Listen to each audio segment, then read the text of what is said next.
الحمد لله نحمده ونستعينه ونستغفره ونعوذ بالله من شرور أنفسنا ومن سيئات أعمالنا من يهده الله فلا مضل له ومن يضلل فلا هادي له وأشهد أن لا إله إلا الله وحده لا شريك له وأشهد أن محمدًا عبده ورسوله أما بعد فإن خير الحديث كتاب الله وخير الهدي هدي محمد صلى الله عليه وسلم وشر الأمور محدثاتها وكل محدثة بدعة وكل بدعة ضلالة وكل ضلالة في النار. أعوذ بالله السميع العليم من الشيطان الرجيم. بسم الله الرحمن الرحيم. وإذ يمكر بك الذين كفروا ليثبتوك أو يقتلوك أو يخرجوك ويمكرون ويمكر الله والله خير الماكرين. تمام قسم کی تعریفات، حمد و ثنا، کبریائی، بڑائی، تقدس اللہ وحدہ لا شریک لہ لائق و زیبا ہے، جو ساری کائنات کا یکا و تنہا خالق مالک پروردگار ہے. اس کی نعمتیں، رحمتیں، برکتیں ہم پر اتنی زیادہ ہے جس کا ہم جتنا بھی شکر بجا لائے کم ہے. درود اور سلامتی نازل ہو آخری رسول محمد رسول اللہ صلی اللہ علیہ وسلم پر، ان کے آل پر، ان کے اصحاب پر، جن کو اللہ تبارک و تعالی نے اس کائنات کے لیے رحمت بنا کر مبعوث فرمایا تھا. محترم حضرات، عمر فاروق رضی اللہ عنہ کے زمانے میں لوگوں نے مسئلہ یہ رکھا، دوسروں کے خطوط آتے ہیں، اس پر تاریخ لکھی ہوئی ہوتی ہے، لیکن جب اسلامی حکومت کی جانب سے خطوط وغیرہ آتے ہیں اس پر تاریخ لکھی ہوئی نہیں ہوتی. تو ایک اسلامی تاریخ کا بھی آغاز کیا جائے. عمر فاروق رضی اللہ عنہ، جن کا صحابہ میں دوسرا مقام ہے، ابوبکر صدیق رضی اللہ عنہ کے بعد سیاست کے معاملے میں بہت زیادہ آگے تھے، اونچے دماغ والے تھے. اس لیے لوگوں نے کہا کہ آج کے دور میں اگر عمل لانا چاہتے ہو تو اس طرح کی حکومت کی جائے جس طرح عمر فاروق رضی اللہ عنہ نے حکومت کی تھی. تو انہوں نے مشورہ کر کے یہ طے کیا کہ اسلامی تاریخ کا آغاز ہجرت سے کیا جائے. اللہ کے رسول صلی اللہ علیہ وسلم نے جو ہجرت کی، اسلامی تاریخ کا بڑا اہم موڑ ہے. ہجرت سے پہلے اس مسلمان مظلوم تھے، لاچار تھے، ظلم و ستم مسلمانوں پر کیا جا رہا تھا. ہجرت مدینہ کے بعد دیکھتے ہیں اگرچہ کہ ایک چھوٹی حکومت تھی مگر سارے لوگوں سے مسلمان لڑ بھڑ گئے. اسلام کی خاطر مسلمانوں نے جنگیں کی، ایک تاریخ جو ہے وہاں سے پلٹ جاتی ہے. اس لیے عمر فاروق رضی اللہ عنہ نے ہجرت کو جو ہے اسلامی تاریخ کا آغاز وہاں سے کیا جائے، اس کا انتخاب کیا. ابھی 5-6 دنوں کے بعد اسلامی سال کا آغاز ہونے والا ہے، محرم کے مہینے کی شروعات ہونے والی ہے. تو نبی کریم صلی اللہ علیہ وسلم نے انہی ایام میں جو ہجرت آپ صلی اللہ علیہ وسلم نے کی تھی اسی کا مختصراً تذکرہ کر کے اپنی بات کو جو ہے ختم کروں گا. سب سے پہلی بات، ہجرت کا معنی یہ ہے ایک مسلمان اپنے دین کو بچانے کے لیے، اپنے ایمان کو بچانے کے لیے، کہ جس ملک میں، جس بستی میں اس کو عبادت کرنے نہیں دیا جا رہا ہے، عبادت کرنے سے روکا جا رہا ہے، دین کی دعوت دوسروں تک پہنچانے سے روکا جا رہا ہے، حتی المقدور ایک مسلمان وہاں رہ کر کوشش کرے. اس کے باوجود بھی حالات نہیں بن پا رہے ہیں. اللہ تبارک و تعالیٰ نے، اللہ کے رسول صلی اللہ علیہ وسلم نے یہ حکم دیا، اس ملک کو چھوڑ کر ایک مسلمان جو ہے چلا جائے دوسری بستی کی طرف جہاں پر وہ اللہ کے دین کی دعوت پیش کر سکتا ہو، سکون و اطمینان کے ساتھ اللہ کی بندگی اور عبادت کر سکتا ہو. اور جو مسلمان اللہ کی خاطر، اللہ کے دین کی خاطر اپنا وطن چھوڑتا ہے، اپنے ملک کو چھوڑتا ہے، اپنی مال، اپنے جائیداد یا اسی طرح رشتہ دار کنبے خاندان کو چھوڑ کر دوسری جگہ جا کر بستا ہے، بڑی فضیلت اللہ تبارک و تعالیٰ نے قرآن مجید میں اور نبی کریم صلی اللہ علیہ وسلم نے احادیث میں اس کی بیان کی.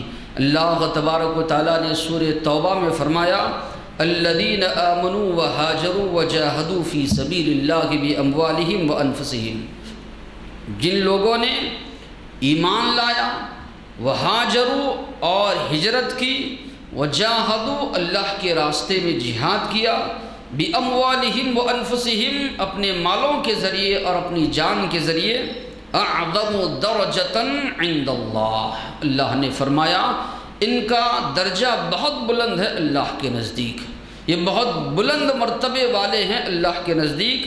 آگے اللہ نے فرمایا اولئک هم الفائزون، یہی لوگ کامیاب ہونے والے ہیں دنیاوی زندگی میں اور اسی طرح اخروی زندگی میں۔ یبشرہم ربہم برحمت من، اللہ ان کو خوشخبری دیتا ہے کہ اپنی رحمتیں ان پر نازل کرے گا، ورضوان اللہ کی رضامندی ان کو حاصل ہوگی، وجنات لہم فیہا نعیم مقیم، ایسی جنتیں ایسے باغات اللہ ان کو عطا کرے گا جس کی نعمتیں ہمیشہ ہمیشہ ان کو ملتی رہیں گی، کبھی وہاں کی نعمتیں ختم نہیں ہوں گی، خالدین فیہا ابدا، ہمیشہ ہمیشہ ان جنتوں میں یہ لوگ رہیں گے۔ ان اللہ عندہ اجر عظیم، یقیناً اللہ کے پاس ان کے لیے بہت بڑا اجر ہے۔ تو یہاں پر غور کیجئے کتنی بشارتیں اللہ نے سنائی، ان کے لیے اللہ نے یہ خوشخبری سنائی کہ اللہ کی رحمت ان پر نازل ہوتی ہے، بہت بڑا مقام و مرتبہ ہے اللہ کے نزدیک ان لوگوں کا، جنت کا اللہ نے وعدہ کیا، ایسی جنت جس کی نعمتیں کبھی ختم ہونے والی نہیں ہے۔ تو ان مسلمانوں کے لیے جو لوگ اللہ کے لیے ہجرت کر جاتے ہیں، عمر بن عاص رضی اللہ عنہ فرماتے ہیں میں اسلام قبول کرنے کے لیے جب اللہ تبارک و تعالیٰ نے میرے دل میں اسلام کی محبت ڈالی، اللہ کے رسول صلی اللہ علیہ وسلم کے پاس گیا بیعت کرنے کے لیے کہ میں مسلمان ہونا چاہتا ہوں۔ اللہ کے رسول صلی اللہ علیہ وسلم نے اپنا ہاتھ آگے بڑھایا، میں نے اپنا ہاتھ کھینچ لیا۔ اللہ کے رسول صلی اللہ علیہ وسلم نے سوال کیا کیا معاملہ ہے؟ تو انہوں نے کہا اللہ کے رسول میں ایک شرط لگانا چاہتا ہوں، میری ایک شرط ہے اسلام قبول کرنے سے پہلے۔ اللہ کے رسول نے سوال کیا بتاؤ تمہاری کیا شرط؟ انہوں نے کہا اللہ کے رسول میں اسلام تو قبول کرنا چاہتا ہوں لیکن میری یہ شرط ہے میرے سارے کے سارے گناہ معاف ہو جائیں، اسلام لانے سے پہلے جتنے بھی گناہ میں نے کیے ہیں اللہ تعالیٰ ان تمام گناہوں کو بخش دے، معاف کر دے۔ تو نبی کریم صلی اللہ علیہ وسلم نے فرمایا اما تعلم ان الاسلام یہدم ما کان قبلہ، کیا تم نہیں جانتے اسلام قبول کرنا، اسلام قبول کرنے سے پہلے جتنے بھی گناہ بندے کے ہوتے ہیں سارے کے سارے گناہ معاف ہو جاتے ہیں، اللہ اس کو معاف کر دیتے ہیں۔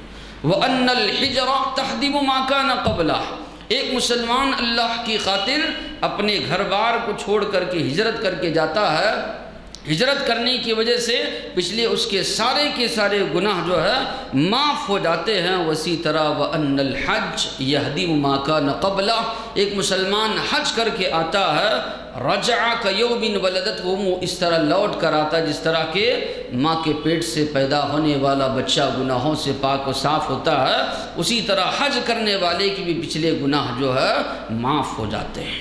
تو اس میں بھی جو ہے ہجرت کا اتنا بڑا ثواب جو ہے بتایا گیا ہے کہ پچھلے گناہ بندے کے اللہ تبارک و تعالی سب کے سب معاف کر دیتے ہیں۔ مسند احمد کی روایت اللہ کے رسول نے فرمایا لا تنقطع الحجر حتى تنقطع التوبہ، ہجرت کا دروازہ اس وقت تک کھلا ہے یہاں تک کہ توبہ کا دروازہ بند ہو جائے، توبہ کا دروازہ اس وقت تک کھلا ہے یہاں تک کہ سورج جو ہے مغرب سے نکل آئے۔ تو معنی یہ ہے قیامت تلک اللہ تبارک و تعالیٰ نے ہجرت کو باقی رکھا ہے، اللہ کے دین کی خاطر اپنے ایمان کو بچانے کے لیے ایک مسلمان ہجرت کرتا ہے، یہ ثواب قیامت تلک ان کو باقی رکھا گیا۔ اللہ کے رسول اور صحابہ کی زندگی میں 3 مرتبہ ہجرت پیش آئی، 2 مرتبہ حبشہ کی طرف، پہلی ہجرت جو پیش آئی 5 نبوت اللہ کے رسول نبی بنائے جانے کے 5ویں سال کے بعد، جب بہت زیادہ ظلم و ستم مکہ میں بڑھ گیا، رہنا مسلمانوں کا مشکل ہو گیا، عبادت کرنے سے بالکل روکا جا رہا تھا، اللہ کے رسول کو تکلیف دے کے نہیں گئے۔ اللہ کا جب حکم ہوا، اجازت ملی، تو اللہ کے رسول صلی اللہ علیہ وسلم کو جب معلوم ہوا حبشہ کا بادشاہ بڑا انصاف پسند ہے، تو اللہ کے نبی نے صحابہ کو اجازت دی، تو صحابہ وہاں پر ہجرت کر کے چلے گئے۔ دوبارہ ان لوگوں کو، جو لوگ ہجرت کر کے گئے تھے، غلط اطلاع ملی کہ مکہ کے لوگ ایمان لا چکے ہیں۔ یہ لوگ پلٹ کر مکہ آ گئے، لیکن معلوم ہوا کہ یہ افواہ غلط تھی۔ دوبارہ 80 سے زائد لوگوں نے جو ہے حبشہ کی جانب جو ہے ہجرت کی۔ تو اللہ کے رسول صلی اللہ علیہ وسلم کے زمانے میں پہلے یہ 2 ہجرتیں پیش آئی۔ اللہ کے رسول کے صحابہ دین کی خاطر اپنے ایمان کو بچانے کے لیے مکہ سے ہجرت کر کے وہ لوگ حبشہ گئے۔ پھر اسی طرح تیسری جو ہجرت پیش آئی مدینۃ المنورہ کی طرف۔ اللہ کے رسول صلی اللہ علیہ وسلم کی سیرت نگاروں نے لکھا ہے، حج کا جب موسم آتا، اللہ کے رسول صلی اللہ علیہ وسلم ہر ایک قبیلے، ہر ایک خاندان والوں کے پاس جاتے، دین اسلام کی دعوت آپ پیش کرتے۔ اللہ کے رسول سوال کرتے، من ینصرنی، کون ہے جو اللہ کے دین کے معاملے میں میری مدد کرے گا؟ کون ہے جو اللہ کے دین کے معاملے میں مجھے پناہ دے گا تاکہ میں اللہ کے دین کو دوسروں تک پہنچا سکوں؟ قبائل کے سامنے اللہ کے رسول صلی اللہ علیہ وسلم دعوت پیش کرتے، اپنے آپ کو پیش کرتے کہ آپ کی مدد کی جائے۔ ایک جانب نبی کریم صلی اللہ علیہ وسلم ہر ایک قبیلے، خاندان، کنبے والوں کے پاس گھومتے، دوسری جانب پیچھے آپ کے دشمن آپ کے پیچھے پیچھے آتے، کہتے یہ آدمی ایسا ہے، جادوگر ہے، یہ آدمی نے جادو کر رکھا ہے، خاندانوں میں دراڑ یہ آدمی ڈال رہا ہے۔ آپ صلی اللہ علیہ وسلم کے پیچھے لوگوں کو لگا دیا تھا کفار قریش نے کہ آپ کے خلاف لوگوں کو بھڑکایا جائے، آپ کی بات سننے سے لوگوں کو روکا جائے، لیکن نبی کریم صلی اللہ علیہ وسلم برابر جو ہے لوگوں تک پہنچتے۔ تو 11 نبوت کا واقعہ ہے، اللہ کے نبی بنائے جانے کے 11 سال کے بعد اللہ کے رسول منی کی وادی میں گزر رہے ہیں، اسی فکر میں، اسی سوچ میں کہ کوئی بندہ مل جائے، کوئی خاندان قبیلے والے مل جائیں، کوئی بستی والے مل جائیں، ان تک دین اسلام کی دعوت کو پہنچاؤ، وہ لوگ میری بات کو قبول کریں، میری مدد کریں دین کے معاملے میں۔ تو منی کی وادی میں جو ہے مدینہ، اس وقت اس کا نام یثرب تھا، کچھ لوگ وہاں پر آئے تھے، آپس میں گفتگو کر رہے تھے۔ اللہ کے رسول صلی اللہ علیہ وسلم کے کانوں میں ان کی آواز پڑی تو اللہ کے رسول نے سوال کیا، من انتم، تم لوگ کون ہیں؟ تو وہ لوگ کہنے لگے ہم لوگ خزرج کے لوگ ہیں۔ اللہ کے نبی نے سوال کیا یہودیوں کے پڑوسی؟ تو ان لوگوں نے کہا ہاں۔ اللہ کے نبی صلی اللہ علیہ وسلم نے فرمایا کیا تم لوگ میری بات کو سنتے ہو؟ کچھ باتیں میں تمہارے سامنے بتانا چاہتا ہوں۔ اللہ کے رسول ان کو لے کر بیٹھ گئے، قریباً 6 آدمی تھے۔ اللہ کے رسول دین اسلام کی دعوت ان کو پیش کیے۔ اب یہ لوگ سمجھ گئے مدینہ میں جو ہے یہودیوں کے ساتھ ان کی جنگیں ہوتی تھی، جب بھی لڑائی ہوتی تھی یہودی پٹ جاتے تھے، مار کھاتے تھے، بزدل قوم تھی، جب بھی مار کھاتے ان لوگوں کو جواب دیتے آخری نبی آنے والے ہیں، ان کے ساتھ مل کر ہم تم کو ماریں گے۔ ان لوگوں نے بھانپ لیا کہ یہ تو وہی نبی معلوم ہوتے ہیں جن کے بارے میں یہودی بار بار تذکرہ کیا کرتے تھے۔ ایمان لے آئے، ایمان لے آنے کے بعد یثرب یعنی مدینہ کو جب یہ لوگ گئے، وہاں پر جو ہے ان لوگوں نے اپنی قوم کے لوگوں کو اطلاع دی۔ اللہ کے نبی سے وعدہ کیا آئندہ سال پھر حج کے موسم میں ہم لوگ آئیں گے۔ آئندہ سال 12 آدمی جو ہے تشریف لاتے ہیں، تو اللہ کے رسول صلی اللہ علیہ وسلم سے ان کی بیعت ہوتی ہے، اللہ کے رسول ان سے ملاقات کرتے ہیں۔ تو نبی کریم صلی اللہ علیہ وسلم سے سوال کرتے ہیں کس بات پر ہم آپ سے بیعت کریں؟ تو نبی کریم صلی اللہ علیہ وسلم فرماتے ہیں تعالوا بایعونی علی الا تشرکوا باللہ شیئا، آؤ اس بات پر بیعت کرو میرے ہاتھ پر اللہ کے ساتھ کسی کو شریک نہیں ٹھہراؤ گے، ایک اللہ کی بندگی عبادت کرو گے۔ یہ ہونا چاہیے۔ آج کل معاشرے میں یہ ہوتا ہے، دعوت کا آغاز، تبلیغ کا آغاز ہم نماز سے کرتے ہیں، نہیں، شروعات جو ہماری ہو عقائد کی درستگی، سب سے پہلے بلایا جائے اللہ کی وحدانیت کی طرف۔ انسان کا عقیدہ درست نہیں ہے، وہ شرک میں مبتلا ہے، کتنی بھی نمازیں پڑھ لے، کتنی بھی روزے رکھ لے، کتنا بھی وہ صدقہ و خیرات کر لے، اللہ کے پاس اس کی کوئی وقعت نہیں ہے، اس لیے کہ شرک ایک اتنا بڑا گناہ ہے، انسان کی ساری نیکیوں کو یہ کھا جاتا ہے۔ تو اللہ کے نبی نے، جتنے انبیاء نے بھی جب بھی دعوت کا آغاز کیا، اسی سے کہ ایک اللہ کی بندگی کرو، ایک اللہ کی عبادت کرو۔ یہاں بھی نبی کریم صلی اللہ علیہ وسلم سب سے پہلے جس برائی سے روک رہے ہیں، اللہ کے ساتھ کسی کو شریک نہیں ٹھہرانا۔ معاشرے میں زناکاری عام تھی، اللہ کے رسول نے فرمایا زناکاری نہیں کرنا۔ چوری چکاری عام تھی، اللہ کے نبی نے کہا چوری سے تم لوگ جو ہے بچے ہوئے رہنا۔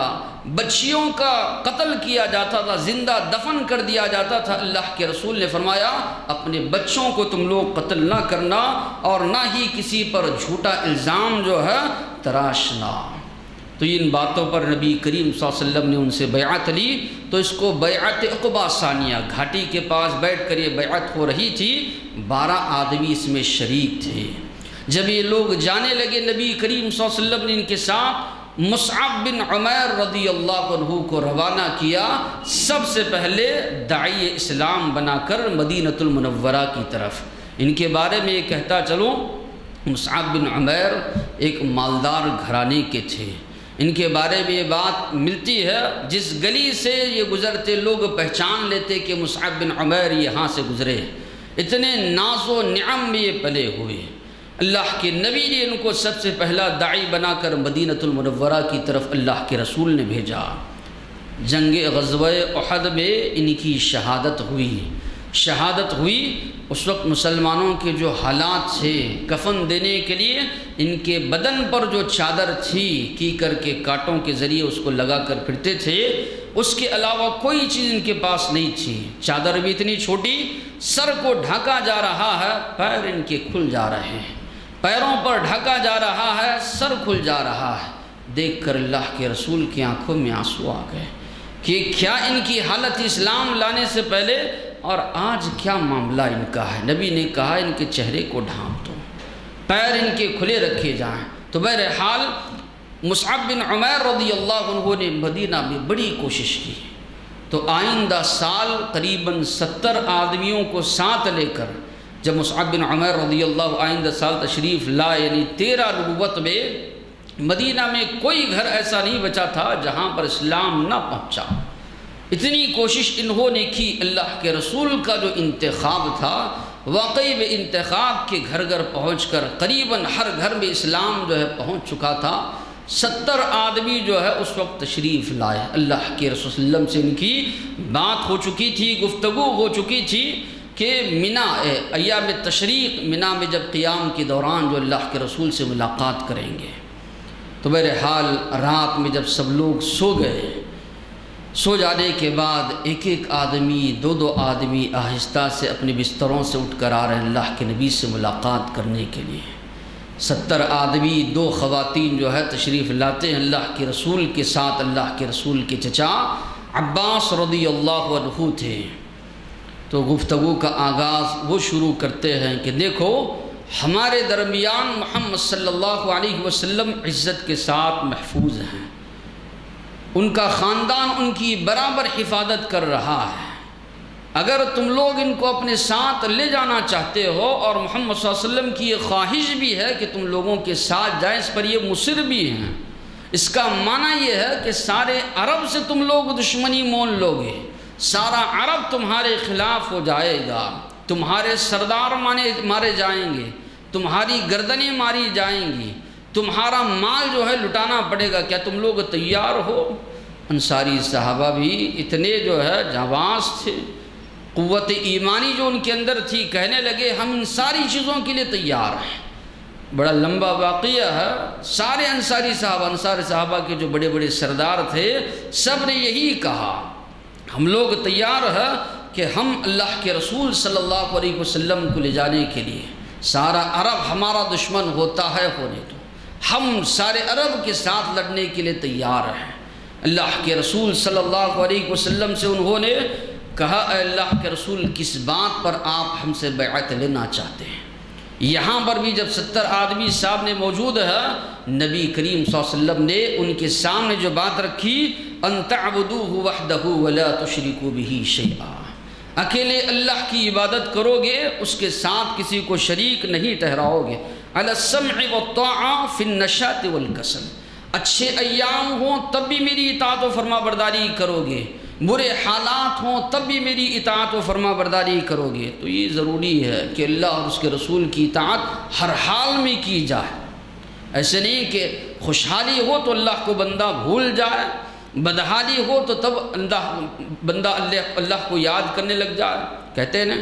کہتے ہیں کہ آتا ہے مصیبت میں خدا یاد، انسان کب رونے لگتا ہے اللہ کے سامنے، گڑ گڑانے لگتا ہے، مصیبت پریشانی آتی ہے، خوشحالی میں اللہ کو بھول جاتا ہے۔ نبی نے کہا اچھے حالات ہوں تب بھی اور برے حالات ہوں تب بھی میری اطاعت و فرما برداری کرو گے۔ وعلی النفقۃ فی العسر والیسر، خرچ کرو گے دین کے معاملے میں، تنگی ہو تب بھی خوشحالی ہو تب بھی۔ یہ بھی بہت بڑی بات ہے کہ اللہ تبارک و تعالیٰ نے دیا ہم خرچ کر رہے ہیں، نہ دینے کے باوجود بھی، تنگی اس کے باوجود بھی اللہ کی راہ میں خرچ کر رہا ہے، یہ بہت بڑی بات ہے۔ اور صحابہ نے اس کی مثال پیش بھی کی۔ اللہ کے نبی کبھی جنگوں کے لیے اعلان کرتے تعاون کے لیے کہ جنگ کے معاملے میں مدد کرو، بعض صحابہ کہتے ہیں ہمارے پاس دینے کے لیے کچھ نہیں ہوتا، ہم لوگ جاتے محنت مزدوری کرتے، حمالی کرتے، جو اس سے رقم ہم کو ملتی کچھ اللہ کے راستے میں خرچ کرتے، کچھ اپنے بیوی بچوں کے لیے لے جاتے ہیں۔ تو اللہ کے نبی نے جو فرمایا کہ اچھے حالات ہو، تنگی کے حالات ہو، ہر حال میں اللہ کی راہ میں خرچ کرو گے۔ وعلی الامر بالمعروف والنہی عن المنکر، اور یہ کہ نیکی کا حکم لوگوں کو دو گے، برائی سے لوگوں کو روکو گے، اس معاملے میں ملامت کرنے والوں کی ملامت کی پرواہ نہیں کرو گے، چونکہ دین کا کام آپ کریں گے، لوگوں کو نیکی کا حکم دیں گے، برائی سے روکیں گے، لوگ تانا دیں گے، برا بھلا کہیں گے، مصیبتیں پریشانی آئیں گی۔ اللہ کے نبی نے فرمایا کسی چیز کی جو ہے پرواہ جو ہے نہیں کرو گے۔ جس طرح اپنی بیوی بچوں کی مدد کرتے ہو، اپنی جان کی حفاظت کرتے ہو، اپنے مال کی حفاظت کرتے ہو، جب میں آؤں گا تو میری بھی تم لوگ حفاظت کرو گے۔ صحابہ نے کہا یقیناً۔ اس کے بعد صحابہ نے پوچھا اللہ کے رسول آپ تو اب آ رہے ہیں، کل دین اسلام غالب آ جائے گا، کیا آپ مکہ کی طرف پلٹ آئیں گے؟ نبی نے کہا نہیں، والدم دم خون خون ہے، جس سے تم لوگ جہاد کرو گے میں بھی ان کے ساتھ جہاد کروں گا، جن کے ساتھ تم لوگ مصالحت کرو گے ان کے ساتھ میں بھی مصالحت کروں گا، میں پلٹ کر مکہ کو نہیں آؤں گا، تمہارے ہی ساتھ ہمیشہ میں رہوں گا۔ اللہ کے نبی نے بھی ان کے ساتھ وعدہ کیا۔ اب جب وہاں کے لوگوں سے بات چیت ہوئی، ایک ایک کر کے مسلمان مکہ سے ہجرت کرنے لگے۔ بہت کم مسلمان جو ہے مکہ میں باقی رہ گئے، گنے چنے۔ ابوبکر صدیق رضی اللہ عنہ بھی ہجرت کا ارادہ کرنے لگے۔ اللہ کے نبی نے فرمایا علی رسلک فإنی ارجو ان یؤذن لی، رک جاؤ ابو بکر، مجھے اللہ کی ذات سے امید ہے کہ اللہ تبارک و تعالی مجھے بھی اجازت دے، میں بھی ہجرت کے لیے نکل پڑوں۔ انہوں نے کہا اللہ کے رسول کیا مجھے بھی آپ کے ساتھ ہجرت کی اجازت ہے؟ ابوبکر صدیق رضی اللہ عنہ سے اللہ کے نبی نے کہا آپ کو بھی میرے ساتھ ہجرت کی اجازت ہے۔ یہ بہت بڑا مقام مرتبہ ہے جو ابوبکر صدیق رضی اللہ عنہ کو ملا، اور یہ کیوں ملا آگے بعد میں اس کی واضح ہو جائے گی۔ ایک جانب ادھر لوگ مسلمان ایک ایک کر کے ہجرت کر رہے ہیں، کفار میں کھلبلی مچ گئی، پریشان ہو گئے، ایک ایک کر کے سب لوگ چلے جا رہے ہیں۔ مدینہ میں جو ہے امن چین سکون سے رہنے کی جگہ ان کو مل گئی، اور ہم تجارت کے لیے جاتے ہیں ملک شام وغیرہ کی طرف تو راستے میں یہ پڑتا ہے، ہماری تجارت اکھڑ جائے گی، پھر بعد میں یہ لوگ ہم پر حملہ کریں گے، ہماری جان بھی محفوظ نہیں ہے، ہمارا مال بھی، کاروبار بھی سب خطرے میں نظر آ رہا ہے۔ سب لوگ بیٹھ کر مشورہ کرنے لگے کیا کیا جائے۔ اللہ نے اس بات کو سورہ انفال میں بیان کیا، وَإِذْ يَمْكُرُ بِكَ الَّذِينَ كَفْرُوا، یاد کرو اس وقت کو جب کہ کفار لوگ مکاری کر رہے تھے، سازشیں کر رہے تھے، لِيُثْبِتُوكَ، آپ کو قید کر دیں، او یقتلوک، یا آپ کو قتل کر دیں، شہید کر دیں، او یخرجوک یا آپ کو مکہ سے جلا وطن کر دیں، وَيَمْكُرُونَ وہ مکاریاں کر رہے تھے، سازشیں کر رہے تھے، وَيَمْكُرُ اللَّهُ اللہ اپنی تدبیر کر رہا تھا، وَاللَّهُ خَيْرُ الْمَاكِرِينَ اللہ سب سے بہترین تدبیر کرنے والا ہے۔ جس کا ساتھی اللہ ہو، جس کا مددگار اللہ ہو، کائنات کی کوئی چیز اس کا کچھ بگاڑ نہیں سکتی۔ سارے لوگ مل کر ابراہیم علیہ السلام کو جلانے کی کوشش کیے، وقت کا بادشاہ سارے لوگ جلا نہیں پائے۔ یہاں پر بھی محمد صلی اللہ علیہ وسلم کے خلاف سارے مکہ کے سردار چنندہ، ابو جہل بھی ہے، ابو لہب بھی ہے، امیہ بن خلف بھی ہے، بڑے بڑے سردار جو ہے دار الندوہ میں جمع ہو گئے، کیا کیا جائے۔ کسی نے مشورہ دیا محمد صلی اللہ علیہ وسلم کو قتل کر دیا جائے، کسی نے مشورہ دیا آپ کو قید کر دیا جائے اتنے دنوں تک کہ آپ صلی اللہ علیہ وسلم جو اسی قید میں دم توڑ دیں۔ لوگوں نے رد کر دیے رائے یہ کہتے ہوئے کہ آپ کے ساتھی آپ کے لیے جان نچھاور کرنے کے لیے ہمیشہ تیار رہتے ہیں، آپ کو یہاں سے لے کر چلے جائیں گے۔ کسی نے کہا کہ آپ کو مکہ سے نکال دیا جائے، کہا کہ نہیں، آپ کی باتوں میں اتنا زیادہ اثر ہے، جہاں بھی جائیں گے اپنا اثر نبی کریم صلی اللہ علیہ وسلم یقیناً ان پر اپنا اثر چھوڑیں گے، لوگ ان کی باتوں سے متاثر ہو کر اسلام ضرور قبول کریں گے۔ آخر میں ابو جہل جو سب سے بڑا دشمن آپ کا تھا، اس نے کہا ہر قبیلے سے جو ماہر لڑنے والا ہے اس کو لیا جائے، اللہ کے نبی کے گھر کا گھیراؤ کیا جائے، سب لوگ مل کر ایک ساتھ آپ پر حملہ کریں۔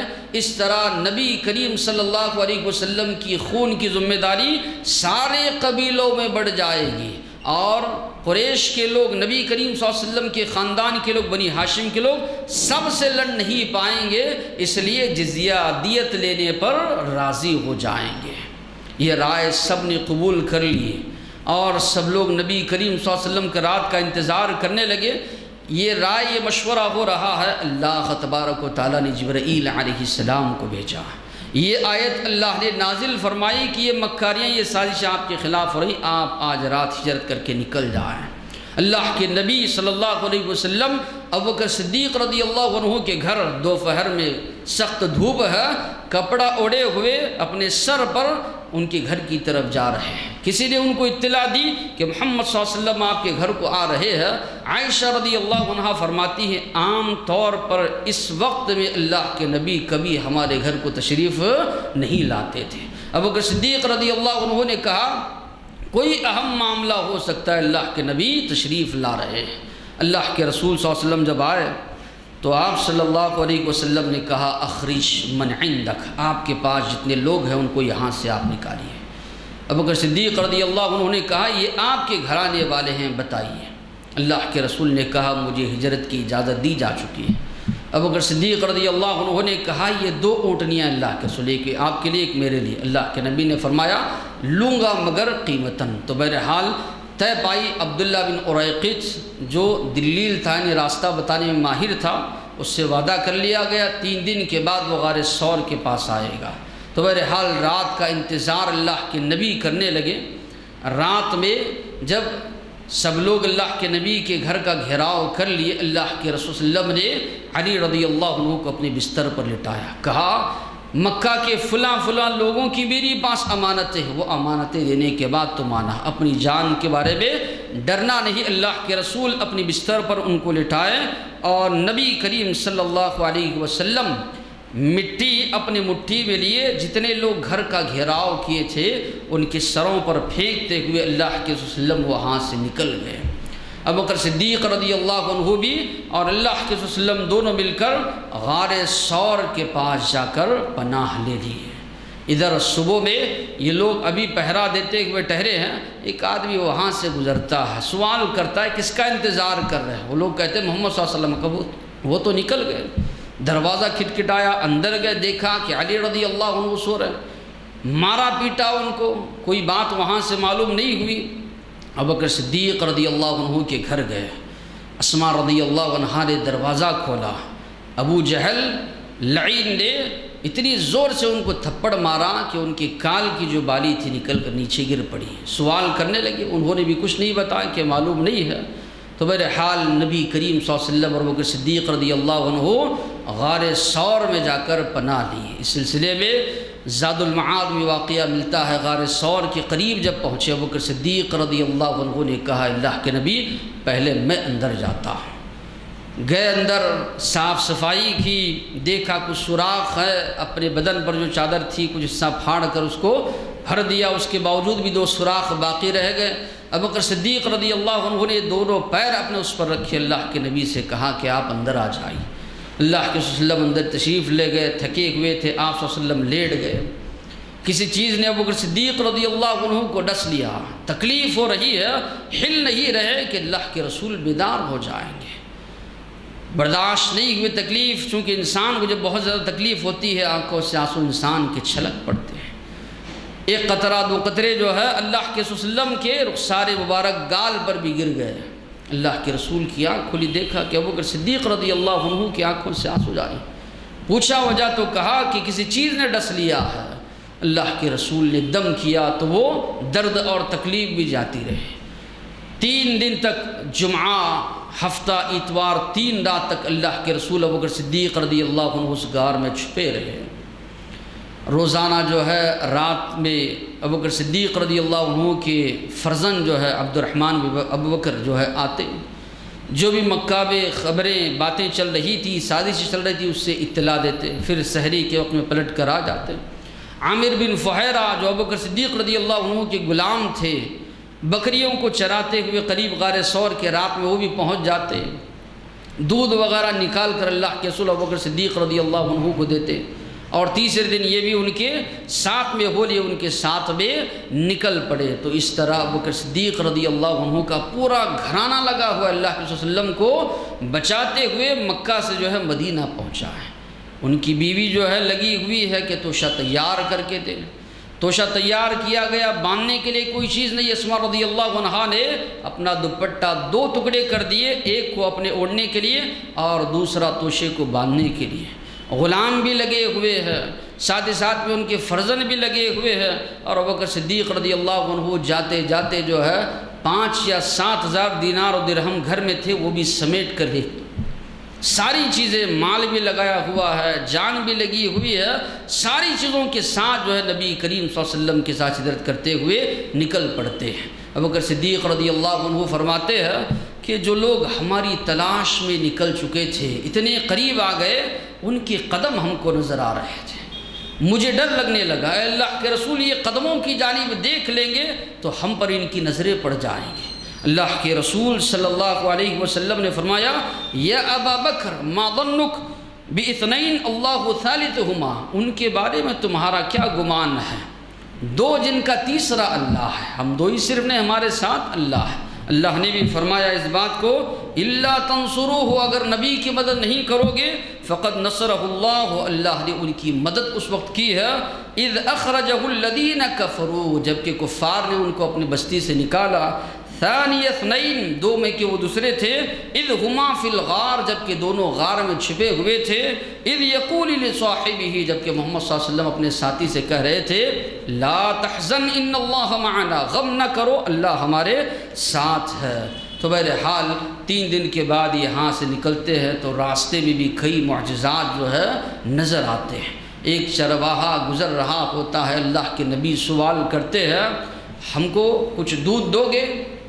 چرواہا کہتا ہے کوئی بکری تو نہیں، البتہ اونٹنی ہے، اس کا بھی حمل گر چکا ہے، اس کے تھنوں میں بھی دودھ نہیں ہے۔ نبی کریم صلی اللہ علیہ وسلم فرماتے ہمارے قریب اس کو لاؤ۔ اللہ کے رسول ہاتھ لگاتے ہیں تو دودھ بھر آتا ہے، نبی کریم صلی اللہ علیہ وسلم اور ساتھ میں ابوبکر صدیق رضی اللہ عنہ جو قافلے والے تھے سب دودھ پیتے ہیں۔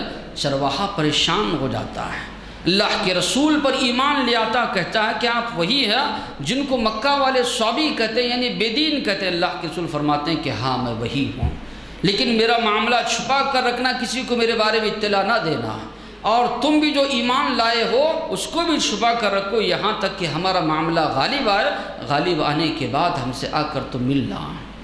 سراقہ بن مالک یہ کہتے ہیں کہ مکہ میں جو ہے اعلان کر دیا گیا جو کوئی محمد صلی اللہ علیہ وسلم اگر صدیق رضی اللہ عنہ کو لے کر آئے گا 100 اونٹ اس کو انعام دیا جائے گا، جس حال میں بھی لے کر آئے گا۔ تو یہ کہتے ہیں میں چھپتے چھپاتے ہوئے نکلا اللہ کے وسلم اور ابوبکر صدیق رضی اللہ عنہ کی تلاش میں۔ ان کے جب قریب میں پہنچا، اللہ کے رسول قرآن مجید کی تلاوت کر رہے ہیں کہ وہ سفر میں بھی نبی کی زبان پر قرآن مجید کی تلاوت. قریب جب پہنچا میرے گھوڑے کے دونوں پیر دھس گئے. میں نے بار بار فال بھی نکالا، فال میرے خلاف نکلا، تب بھی میں پیچھا کرتا رہا، لیکن بعد میں مجھے معلوم ہوا یقیناً آپ کا معاملہ غالب آنے والا ہے. آواز میں نے دی کہ مجھے امن چاہیے. رک گئے ابوبکر صدیق رضی اللہ عنہ، اللہ کے رسول صلی اللہ علیہ وسلم. پھر وہاں پر گفتگو ہوئی، میں نے توشہ بھی پیش کیا، توشہ ان لوگوں نے قبول نہیں کیا. البتہ میں نے کہا مجھے امان لکھ کر دی جائے، امن جو ہے پرچہ لکھ کر دیا جائے. عامر بن فہرہ نے لکھ کر دیا کہ بعد میں جو اسلام غالب آیا تو ان کو قتل نہ کیا جائے، امن و امان جو ہے ان کو ملتا ہے، وہ بھی اسلام جو ہے قبول کرتے ہیں. معبد کا واقعہ بھی جو ہے مشہور ہے تاریخ میں. انہوں نے جو اللہ کے رسول کی صفات بیان کی ہے، اللہ کے رسول کی سیرت کی کتابوں میں موجود ہے کہ ان کے گھر کو بھی گئے، وہاں پر بھی جو ہے معجزات جو ہے اللہ کے نبی کے ظاہر ہوئے. تو بہرحال ادھر اللہ کے نبی نکل چکے، ادھر مدینہ والے روزانہ صبح میں آتے ہیں، دوپہر کی دھوپ جب سخت ہوتی ہے تب تک روزانہ انتظار کرتے ہیں. ایک دن بہت دیر تک انتظار کرنے کے بعد گھروں کو جب پلٹ کر گئے، اللہ کے رسول صلی اللہ علیہ وسلم ابوبکر صدیق رضی اللہ عنہ سفید لباس میں ملبوس پہنچ رہے ہیں. ایک یہودی اپنے ٹیلے پر چڑھا، کیا دیکھتا ہے کہ وہ قافلہ جس کا یہ لوگ انتظار کریں وہ لوگ آ رہے ہیں. زور سے اس نے آواز لگائی، اے عرب کے لوگوں جس کا تمہیں انتظار تھا وہ آ گئے. فوراً صحابہ کرام تلواریں وغیرہ لے کر نبی کریم صلی اللہ علیہ وسلم کے پاس پہنچ گئے. پہلے اللہ کے رسول نے قباء میں آپ صلی اللہ علیہ وسلم نے قیام کیا، 10 دن سے زیادہ قریباً 14 دن تک وہاں قیام کیا. پہلی بنیاد اللہ کے نبی نے وہاں پر رکھی، لمسجد اسس علی التقوی. اللہ نے فرمایا اس مسجد کی بنیاد جس کی بنیاد تقوی پر رکھی گئی، مسجد قباء. اللہ کے نبی نے فرمایا اگر کوئی مسلمان وہاں جاتا ہے، وضو کر کے 2 رکعت نماز پڑھتا ہے، عمرہ کرنے کے برابر اس کو ثواب اللہ تبارک و تعالی عطا کرتے ہیں. اس کے بعد اللہ کے نبی مدینۃ المنورہ آئے. انس رضی اللہ عنہ فرماتے ہیں وہ دن ایسا دن تھا مدینہ میں اس سے بڑھ کر خوشی کا دن نہیں تھا. ہر جانب ہر سمت اللہ کے رسول کا استقبال کیا جا رہا ہے. امن و امان کے ساتھ تم لوگ آؤ، آپ کی اطاعت و فرما برداری کی جائے گی، آپ کی بات جو ہے مانی جائے گی. اس طرح نبی کریم صلی اللہ علیہ وسلم نے لوگوں سے کہا میری اونٹنی کے نکیل کو پکڑ کر مت کھینچو، اس کو چھوڑ دو. اللہ کی جانب سے اس کو حکم دیا گیا ہے یہ جہاں بیٹھنا ہے وہاں جا کر بیٹھے گی. آج جہاں پر مسجد نبوی ہے وہاں پر اللہ کے رسول کی اونٹنی جا کر بیٹھ جاتی ہے. اللہ کے وسلم نے بعد میں وہیں پر وہ زمین جو ہے 2 یتیم بچوں کی تھی، سہل اور سہیل کی. اللہ کے نبی نے کہا کہ ہم یہاں مسجد بنائیں گے. ان بچوں سے نبی کریم صلی اللہ علیہ وسلم نے جب کہا کہ اس کو مسجد کے لیے دے دو، وہ بچے کہنے لگے اللہ کے رسول ہم قیمتاً نہیں دیں گے، ایسے ہی جو ہے مسجد تعمیر کرنے کے لیے اس جگہ کو دیں گے. اللہ کے نبی نے فرمایا ہم ایسے ہی نہیں لیں گے، اس کی قیمت ہم ادا کریں گے. ابوبکر صدیق رضی اللہ عنہ کو نبی نے حکم دیا تو انہوں نے اس کی قیمت جو ہے ادا کی. تو اس طرح نبی کریم صلی اللہ علیہ وسلم مدینۃ المنورہ پہنچ گئے. تو بات جو ہمیں معلوم ہوتی ہے، ایک مسلمان غور و فکر کرے کہ اللہ کے رسول کے صحابہ نے دین اسلام کی خاطر، توحید کو لوگوں کو پہنچانے کی خاطر کتنی تکلیفات مشقتیں ان لوگوں نے اٹھائی. گھر بار ان لوگوں نے چھوڑا، کنبے خاندان والوں کو چھوڑا، مال کی قربانی ان لوگوں نے دی، بیوی بچوں کو ان لوگوں نے چھوڑا، اس وجہ سے کہ اللہ کے دین کو جو ہے غالب کرنا ہے، اللہ کی توحید کو لوگوں تک جو ہے پہنچانا ہے. ابوبکر صدیق رضی اللہ عنہ کا بھی جو کردار ملتا ہے، سارے کا سارا گھرانہ لگا ہوا ہے اسلام کی خدمت میں. وہ خود بھی، ان کی اہلیہ بھی، ان کی بچیاں بھی، ان کا بیٹا بھی، ان کا غلام بھی، ان کا مال بھی، ساری چیزیں اللہ تبارک و تعالیٰ کی راہ میں لگی ہوئی ہے. پھر انصاری صحابہ جو مدینہ کے صحابہ تھے اللہ کے وسلم سے کہہ رہے ہیں اے اللہ کے رسول سارا عرب اگر ہمارا مخالف ہوتا ہے ہونے دیجیے، ہم تیار ہیں سارے لوگوں کی دشمنی مول لینے کے لیے، ہم یقیناً آپ کا ساتھ دیں گے. معلوم تھا اور واقعی میں ہوا بھی، سارا عرب ان کے مخالف، ہر ایک سے ان لوگوں نے جہاد کیا، چاہے یہودی ہو، چاہے مکہ کے لوگ ہو، چاہے ایران فارس کے لوگ ہو، سب سے ان لوگوں نے لڑائی کی، اسلام کے خاطر جہاد کیا، اسلام کے خاطر. تو یہ اللہ کے رسول اور صحابہ کی قربانیاں تھی دین اسلام کے لیے، توحید کے لیے، اللہ کی وحدانیت کو عام کرنے کے لیے، شرک کو مٹانے کے لیے آج جو ہم سکون سے جو ہے دین اسلام ہم کو جو ہے ملا ہے، ورنہ ان کی یہ کوششیں نہیں ہوتی تو آج جتنی سکون سے ہم جو اسلام کو پائے ہیں اس کا کوئی رخ ہی الگ ہوتا۔ تو بہرحال اللہ تبارک و تعالیٰ نے جب یہ نعمت سے ہم کو نوازا ہے تو چاہیے کہ اللہ کے رسول اور صحابہ کی سیرت ہمارے سامنے، ہماری بھی یہ کوشش ہونی چاہیے کہ اللہ کے دین کو دوسروں تک پہنچائے، اللہ کی توحید کو اس سرزمین پر عام کرے، شرک جو لوگوں میں جو ہے پھیلا ہوا ہے اس کو دور کرے۔ اللہ سے دعا ہے اللہ تبارک و تعالی جو باتیں سنے ہیں عمل کرنے کی توفیق عطا فرمائے۔ وآخر دعوانا الحمد للہ رب العالمین۔